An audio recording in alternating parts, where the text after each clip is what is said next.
ક્રાંતિકારી રાષ્ટ્રીય સંત મુનિ શ્રી તરુણ સાગરજીનું તારીખ 14/6/2012 રોજ સાંજના 5:30 કલાકે હિંમતનગરના મોતીપુરા ખાતે આગમન થયું હતું, જ્યાં તેઓ શ્રીનું બેન્ડ વાજાના સુરીલા સંગીત સાથે પુષ્પવૃષ્ટિ કરી ભવ્ય સ્વાગત કરવામાં આવ્યું હતું. મુનિ શ્રી તરુણ સાગરજીનું હિંમતનગરમાં આગમન થતાં દિગંબર જૈન સમાજ તથા અન્ય નગરજનોએ મુનિશ્રીનું પુષ્પવૃષ્ટિ કરી સ્વાગત કર્યું હતું. જિલ્લાભરમાંથી મોટી સંખ્યામાં ઉપસ્થિત બહેનોએ શ્રીફળ સાથેના કળશ શિર પર ધારણ કરી મુનિશ્રીનો નગરમાં ભવ્ય મંગલ પ્રવેશ કરાવ્યો હતો.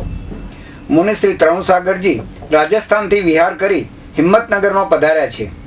મોતીપુરા ખાતે રાહુલ મોટર્સમાં મુનિશ્રીનું પાદ પ્રક્ષાલન કરવામાં આવ્યું હતું તેમજ આરતી ઉતારવામાં આવી હતી. મુનિશ્રી તરુણ સાગરજીની શોભાયાત્રા હિંમતનગરના વિવિધ વિસ્તારમાં ફરી હતી, જ્યાં તેઓ શ્રીનું શહેરના અગ્રણીઓ, ઉદ્યોગપતિઓ તેમજ વેપારીઓએ પુષ્પવૃષ્ટિ કરી સ્વાગત કર્યું હતું. આ પ્રસંગે ગણીની આર્યિકા સંગમમતી માતાજીએ મુનિશ્રીના દર્શન કરી ધન્યતા અનુભવી હતી.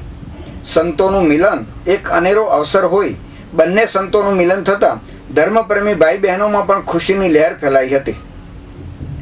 સમગ્ર માનવ જાતિને એક સૂત્રમાં બાંધવાનો સફળ પ્રયાસ રામ, કૃષ્ણ, બુદ્ધ, મહાવીર, ગાંધી, વિનોબાએ તપ, ત્યાગ, સાધના અને બલિદાનથી કર્યો હતો.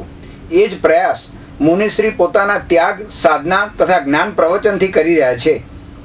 મુનિશ્રી તરુણ સાગરજીનો સત્સંગ પ્રવચન, જે કડવા પ્રવચન તરીકે દેશભરમાં પ્રખ્યાત છે, તે તારીખ 15 અને 16 જૂનના રોજ સવારે 8 કલાકથી સાબર સોસાયટી મહાવીરનગર ખાતે રાખવામાં આવેલ છે, જેનો લાભ દરેક ધર્મના ભાઈ બહેનો મોટી સંખ્યામાં ઉપસ્થિત રહી લઈ શકશે. હિંમતનગરના પ્રતિનિધિ સુરેશ થોરી સાથે રસિક સોની, સિટી ન્યૂઝ, હિંમતનગર.